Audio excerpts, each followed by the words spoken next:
حکومت مردمی و کاملا دموکراسی بر مردم هست.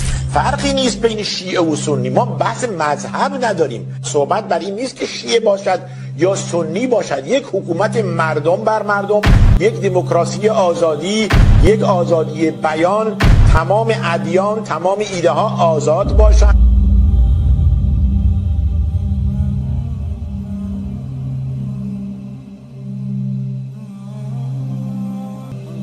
این حاله اگر کسی ربوبیت الله را میفهمه و اساسات دموکراسی را میفهمه که دموکراسی در اساس اندیشه و عقیده خود با اساس اندیشه و عقیده اسلامی در تکر است.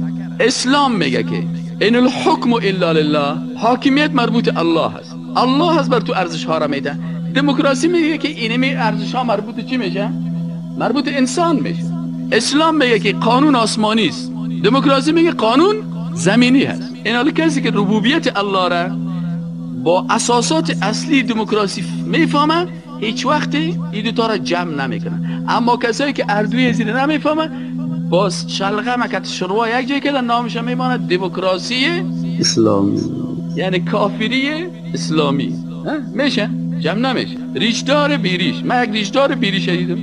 این چه قسم ریشدار بیریش بود که نیمش شلبت ریشش کل بود، نیمش نمیشه. ریشدار ریشکل، یا ریشدار باشه یا ریشکل باشه، هر دوش نمیشه. والا من یک مرد زن دیدم، زن مرد دیدم. چه قسم زن مرد دیدی؟ کدام خنثی را دیده؟ این حال دموکراسی اسلامی هم یک اندیشه خنثاست، نه مرد است نه زن. فهمیدی یعنی؟ از این خاطر کسایی که میگه ما با دموکراسی اسلامی باور داریم، یه بیچاره نه ازی شد نه ازو شد، در بدر شد.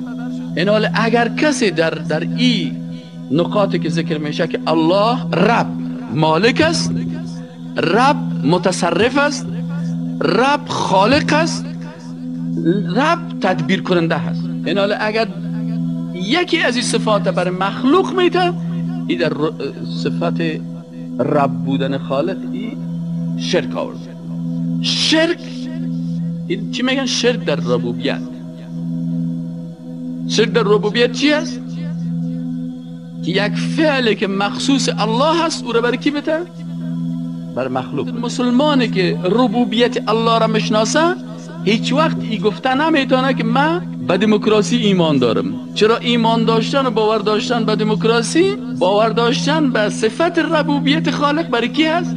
برای مخلوق است. این فرمولای عقیده. بالله قسم اگر تو پاچام هستی، وزیر هستی، وکیل پارلمان هستی، قاضی هستی، سرنوان هستی، دموکراسی را ترجیح دادن بالای دین اسلام کفر شک می‌دهی. این ما و این قرآن کریم